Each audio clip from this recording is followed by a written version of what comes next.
TsʻAo fights a great battle. The last chapter closed with TsʻAo in great danger. However, help came. Tun, with a small body of soldiers, found his chief, checked the pursuit, and fought with Lu Pu till dusk. Rain fell in torrents, swamping everything, and as the daylight waned they drew off and TsʻAo reached camp. He rewarded Tyne richly, and advanced him in rank. When Lu Pu reached his camp he called in his advisor Kung. The latter proposed a new stratagem. He said, "In Pying there is a rich family, T'Ao by name, who number thousands, enough to populate a whole district in themselves. Make one of these people go to TsʻAo's camp with a pretended secret letter about Lu Pu's ferocity, and the hatred of the people, and their desire to be rid of him. End by saying that only Cao Shun is left to guard the city, and they would help anyone who would come to save them.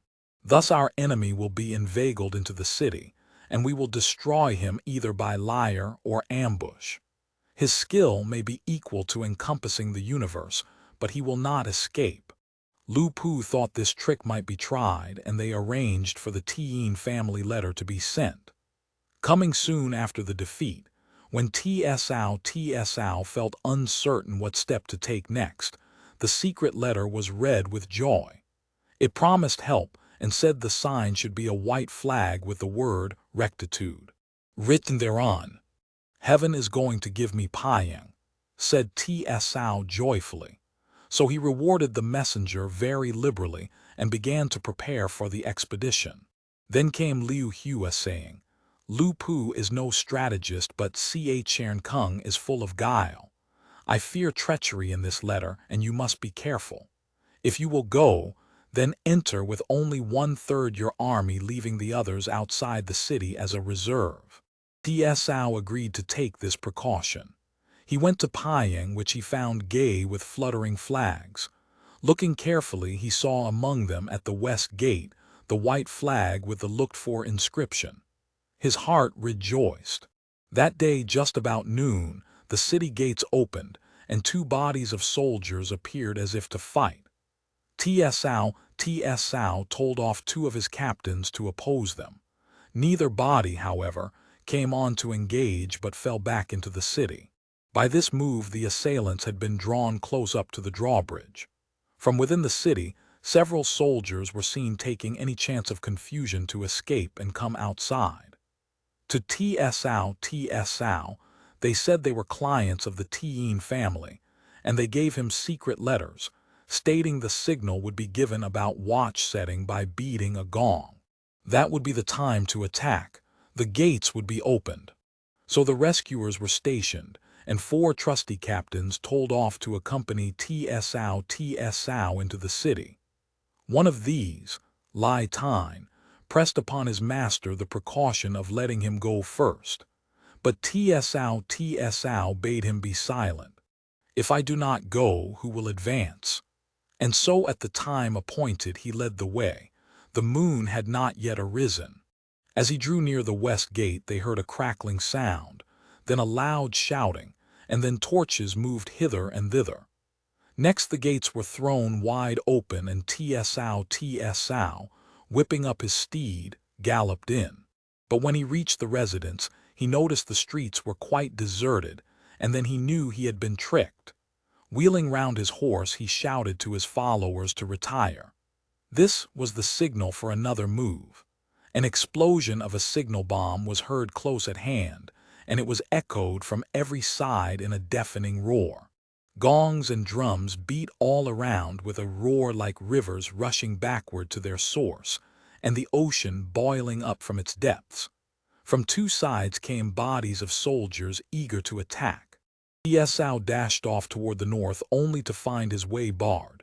He tried for the south gate but met enemies led by Cao Shun and Hu Xiang. His trusty henchman Tyne, with fierce eyes and gritting teeth, at last burst through and got out, with the enemy close after him. But when he reached the drawbridge he glanced behind him and missed his master. Immediately he turned back and cut his way inside. Just within he met Lai Tine. "Where is our lord?" cried he. "I am looking for him." "Quick, get help from outside," shouted Tine. "Why? I will seek him." So one hastened for aid and the other slashed his way in, looking on every side for TsʻAo TsʻAo. He was not to be found. Dashing out of the city, Tine ran up against Yo Chin, who asked where their lord was.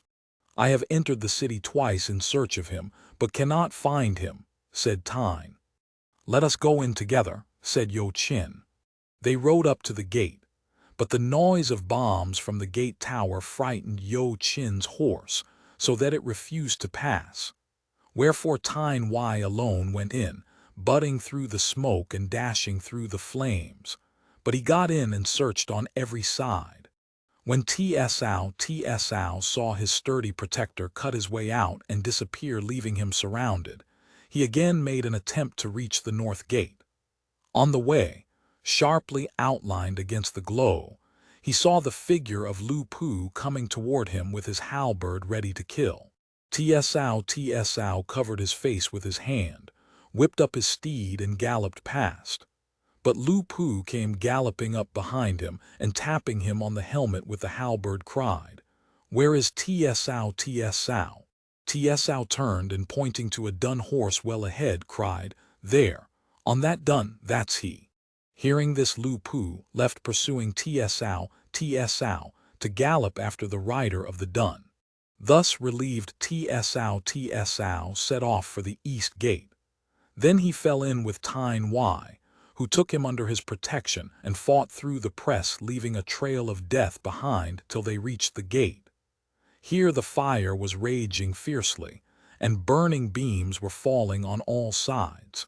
The earth element seemed to have interchanged with the fire element. Tine warded off the burning pieces of wood with his lance, and rode into the smoke, making a way for his lord.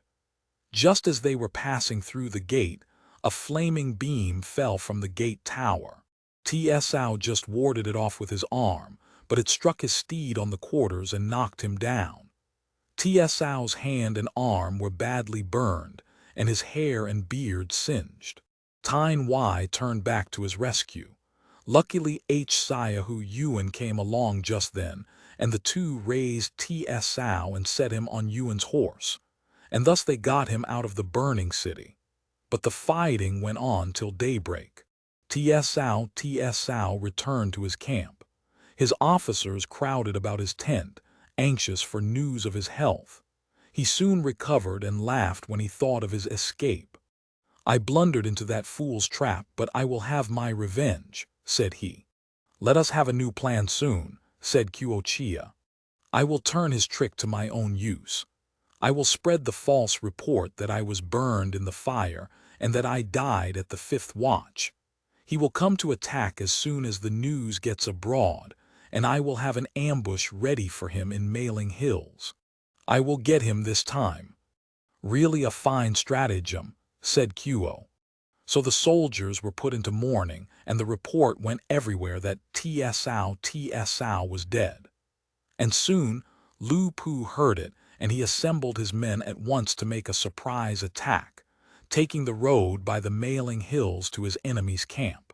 As he was passing the hills, he heard the drums beating for an advance, and the ambushed soldiers leapt out all round him. Only by desperate fighting did he get out of the mêlée, and with a sadly diminished force returned to his camp at Payang.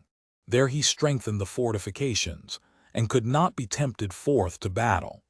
This year locusts suddenly appeared, and they consumed every green blade. There was a famine, and in the east grain rose to 50 strings, a bushel. People even took to cannibalism. TsʻAo's army suffered from want, and he marched them to Chuangchang. Lu Pu took his men to Shanyang. Perforce therefore the fighting ceased. It is time to return to Hsuchu. TʻAo Chin, over 60 years of age, suddenly fell seriously ill, and he summoned his confidant Mai Chu to his chamber to make arrangements for the future. As to the situation, the advisor said, TsʻAo abandoned his attack on this place because of his enemy's seizure of Yenchu, and now they are both keeping the peace solely because of the famine. But TsʻAo will surely renew the attack in the spring. When Luo Guanzhong refused to allow you to vacate office in his favor, you were in full vigor. Now you are ill and weak, and you can make this a reason for retirement. He will not refuse again. So a message was sent to the little garrison town, calling Liu Pei to a council on military affairs. This brought him with his brothers and a slender escort. He was at once called into the sick man's chamber. Quickly disposing of the inquiries about his health, TsʻAo soon came to the real object of his call for Liu Pei. "Sir, I asked you to come for the sole reason that I am dangerously ill and like to die at any time. I look to you, illustrious sir, to consider the Han's and their empire as more important than anything else, and so to take over the symbols of office of this district, the commission and the seal, that I may close my eyes in peace. You have 2 sons, why not depute them to relieve you?" said Liu Pei. "Both lack the requisite talents. I trust you will instruct them after I have gone, but do not let them have the guidance of affairs. But I am unequal to so great a charge. I will recommend to you one who could assist you. He is son Xin who could be appointed to some post." Turning to Mai Chu, he said, "The noble Liu here is the most prominent man of the time, and you should serve him well." Still would Liu Pei have put from him such a post, but just then the prefect, pointing to his heart to indicate his sincerity, passed away. When the ceremonial wailings of the officials were over, the insignia of office were brought to Liu Pei, but he would have none of them. The following days, the inhabitants of the town and country around crowded into the residence bowing, and with tears calling upon Liu to receive the charge. "If you do not, we cannot live in peace," said they. To these requests his brothers added their persuasion, till at length he consented to assume the administrative duties. He forthwith appointed Sun and Mai as his official advisors and TsʻAo his secretary. His guard came up from TsʻAo, and he put forth proclamations to reassure the people. He also attended to the burial ceremonies, he and all his army dressing in mourning. After the fullest sacrifices and ceremonies, a burial place for the late prefect was found close to the source of the Yellow River. The dead man's testament was forwarded to court. The news of the events in Suchu duly reached the ears of TsʻAo, then in Chuanchang. Said he, angrily, "I have missed my revenge. This Liu has simply stepped into command of the district without expending half an arrow. He sat still and attained his desire. But I will put him to death, and then dig up TsʻAo's corpse in revenge for the death of my noble father." Orders were issued for the army to prepare for a new campaign against Suchu. But an advisor, Sun Yu, remonstrated with TsʻAo, saying, "When the founder of the Han dynasty secured Quancheng, and his illustrious successor on the throne, Quangwu, took Honai, they both first consolidated their position whereby they could command the whole empire. Their whole progress was from success to success. Hence they accomplished their great designs in spite of difficulties. Illustrious sir, your Quancheng and your Honai are Yanchao, which you had first, and Hachai, which is of the utmost strategic value. If you undertake this expedition against Suchu leaving many men here, you will not accomplish your design. If you leave too few, Lu Pu will fall upon us. And finally, if you lose this and fail to gain Suchu, whither will you retire? That prefecture is not vacant. Although TsʻAo has gone, Liu Pei holds it, and since the people support him, they will fight to the death for him. To abandon this place for that is to exchange the great for the small, to barter the trunk for the branches, to leave safety and run into danger. I would implore you to reflect well." TsʻAo replied, "It is not a good plan to keep soldiers idle here during such scarcity. If that is so, it would be more advantageous to attack the east and feed your army on their supplies. Some remnant of the yellow turbans are there, with stores and treasures of all kinds that they have amassed by plundering wherever they could. Rebels of their stamp are easily broken. Break them, and you can feed your army with their grain. Moreover, both the court and the common people will join in blessing you. This new design appealed strongly to TsʻAo, and he quickly began his preparations to carry it out. He left Ts'Ao and TsʻAo to guard Chuancheng, while his main body, under his own command, marched to seize Xiancheng. This done, they went to Jiang. Now when the yellow turbans knew that TsʻAo was approaching, they came out in a great body to oppose him. They met at Goat Hill. Though the rebels were numerous, they were a poor lot, a mere pack of foxes and dogs without organization and lacking discipline.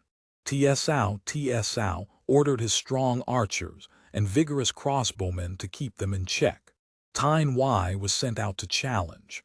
The rebel leader chose a second-rate champion for his side, who rode out and was vanquished in the third bout. Then TsʻAo's army pushed forward, and they made a camp at Goat Hill. The following day, the rebel Huang Shao himself led forth his army and made his battle array along a circle. A leader advanced on foot to offer combat. He wore a yellow turban on his head and a green robe. His weapon was an iron mace. He shouted, "I am Ho Man the Yaksha who shoots across the sky. Who dare fight with me?" TsʻAo uttered a great shout and jumped from the saddle to accept the challenge. Sword in hand, he advanced on foot, and the two engaged in fierce combat in the face of both armies. They exchanged some scores of blows, neither gaining the advantage. Then TsʻAo feigned defeat and ran away. Ho Man went after him. Just as he closed, Hung tried a feint and then suddenly wheeling about, wounded his adversary. Another slash, and Ho Man lay dead. At once Lai Tine dashed forward into the midst of the enemy and laid hands on the rebel chief whom he carried off captive. TsʻAo's men then set on and scattered the rebels. The spoil of treasure and food was immense. The other leader, Ho-I, fled with a few horsemen toward Kopai. While on their road thither, there suddenly appeared a force led by a certain swashbuckler, who shall be nameless for the moment. This bravo was a shortish man, thick-set and stout, with a waist 10 span in girth. He used a long sword. He barred the way of retreat. The rebel leader set his spear and rode toward him. But at the first encounter, the bravo caught him under his arm and bore him off a prisoner. All his men were terror-stricken, dropped from their horses, and allowed themselves to be bound. Then the victor drove them like cattle into an enclosure with high banks. Presently T'ai, still pursuing the rebels, reached Kopai. The swashbuckler went out to meet him. "Are you also a yellow turban?" said T'ai. "I have some hundreds of them prisoners in an enclosure here." "Why not bring them out?" said T'ai. "I will if you win this sword from my hand." This annoyed T'ai, who attacked him. They engaged, and the combat lasted for 2 long hours and then was still undecided. Both rested a while. The swashbuckler was the first to recover and renewed the challenge. They fought till dusk, and then, as their horses were quite spent, the combat was once more suspended. In the meantime, some of T'ai's men had run off to tell the story of this wondrous fight to TsʻAo, who hastened in amazement, followed by many officers to watch it and see the result. Next day the unknown warrior rode out again, and TsʻAo saw him. In his heart, he rejoiced to see such a doughty hero and desired to gain his services for his own side. So he bade his champion feign defeat. T'ai rode out in answer to the challenge, and some score of bouts were fought. Then T'ai turned and fled toward his own side. The bravo followed and came quite close, but a flight of arrows drove him away. TsʻAo hastily drew off his men for some distance, and then secretly sent a certain number to dig a pitfall, and sent hookmen to lie in ambush. The following day TsʻAo was sent out with a small company of horse. His adversary nothing loth came to meet him. "Why does the defeated leader venture forth again?" cried he laughing. The swashbuckler spurred forward to join battle, but TsʻAo, after a faint show of fighting, turned his horse and rode away. His adversary, intent upon capture, took no care, and he and his followers all blundered into the pitfall. The hookmen took them all captive, bound them, and carried them before their chief. As soon as he saw the prisoners, TsʻAo advanced from his tent, sent away the soldiers, and with his own hands loosened the leader's bonds. Then he brought out clothing and dressed him, bade him be seated, and asked who he was and whence he came. "I am named TsʻAo, and by my near friends called Chunkang. I am from TʻAo. For when the rebellion broke out, I and my relations built a stronghold within a rampart for protection. One day the robbers came, but I had stones ready for them. I told my relatives to keep on bringing them up to me, and I threw them, hitting somebody every time I threw. This drove off the robbers. Another day they came, and we were short of grain. So I agreed with them to an exchange of plow oxen against grain. They delivered the grain and were driving away the oxen when the beasts took fright and tore off to their pens. I seized 2 of them by the tail, one with each hand, and hauled them backwards 100 or so paces. The robbers were so amazed that they thought no more about oxen but went their way, so they never troubled us again. I have heard of your mighty exploits," said TsʻAo. "Will you join my army?" "That is my strongest desire," said TsʻAo. So he called up his clan, some hundreds in all, and they formally submitted to TsʻAo. The strong man received the rank of TsʻAo and received ample rewards. The 2 rebel leaders were executed. Jiang being now perfectly quiet, TsʻAo withdrew his army. His lieutenants came out to welcome him, and they told him that spies had reported Yanqiu to be left defenseless, all its garrison having given themselves up to plundering the surrounding country, and they wanted him to go against it without loss of time. "With these soldiers fresh from victory, the city will fall at a tap of the drum," said they. So the army was marched to the city. An attack was quite unexpected, but the 2 leaders, TsʻAo and Lai, hurried out their few soldiers to fight. TsʻAo, the latest recruit, said he wished to capture these 2, and he would make of them an introductory gift. The task was given him, and he rode forth. Lai Feng with his halberd advanced to meet TsʻAo. The combat was brief, as Lai fell in the second bout. His colleague retired with his men. He found the drawbridge had been seized so that he could not get shelter within the city. He led his men toward Chuye. He was followed and slain. His soldiers scattered to the 4 winds, and thus Yanqiu was recaptured. Next an expedition was prepared to take Payang. The army moved out in perfect order with van leaders, commanders of the flanks and rear guard. TsʻAo led the center. TsʻAo and TsʻAo were van leaders. When they approached Payang, Lu Pu wished to go out in person and alone to attack, but his advisor protested, begging him to await the arrival of his officers. "Whom do I fear?" said Lu. So he threw caution to the winds and went. He met his foes and he began to revile them. The redoubtable TsʻAo went to fight with him, but after a score of bouts neither combatant was any the worse. "He is not the sort that one man can overcome," said TsʻAo, and he sent TsʻAo to assist. Lu Pu stood the double onslaught. Soon after the flank commanders joined in, and Lu Pu had 6 opponents. These proved really too many for him, so he turned his horse and rode back to the city. But when the members of the T'ain family saw him coming back beaten, they raised the drawbridge. Pu shouted to open the gates, but the T'ain said, We have gone over to TsʻAo, TsʻAo. This was hard to hear, and the beaten man abused them roundly before he left. The faithful Kung got away through the east gate, taking with him the general's family. Thus Paiying came into TsʻAo's hands, and for their present services the T'ain family were pardoned their previous fault. However, Liu Hua said that savage Lu Pu left alive was a great danger, and he should be hunted down. Wherefore TsʻAo determined to follow Lu Pu to TʻAo, whither he had gone for refuge. Lu Pu and many of his captains were assembled in the city, but certain of them were out foraging.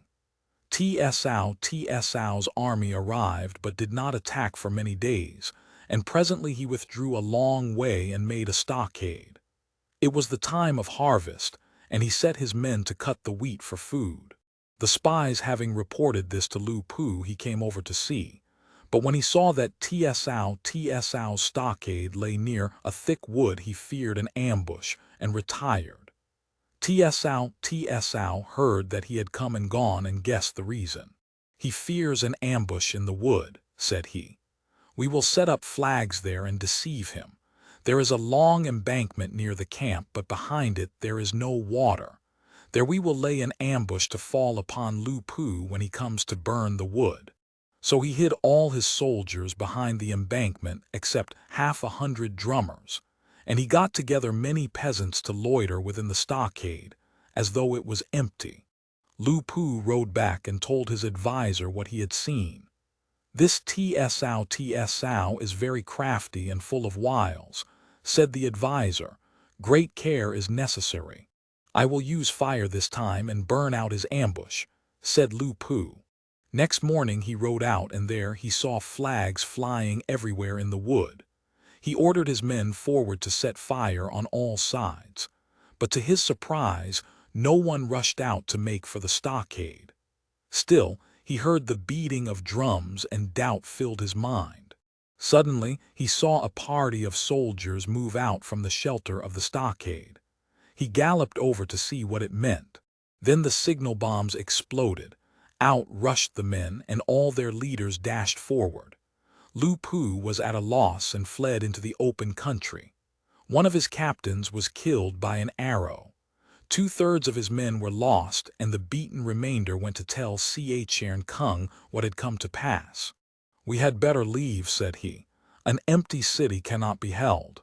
So he and Cao Shun, taking their chief's family with them, abandoned TsʻAo. When TsʻAo's soldiers got into the city, they met with no resistance. One leader burned himself to death, the other fled to Yuan Shu. Thus the whole of Shantung fell under the power of TsʻAo. How he tranquilized the people and rebuilt the cities will not be told here. But Lu Pu in his retreat fell in with his foragers, and Kung also rejoined him, so that he was by no means broken. "I have but few men," said he, "but still enough to break TsʻAo. And so he retook the backward road. Thus does fortune alternate, victory, defeat. The happy conqueror today, tomorrow must retreat. What was the fate of Lu Pu will appear later.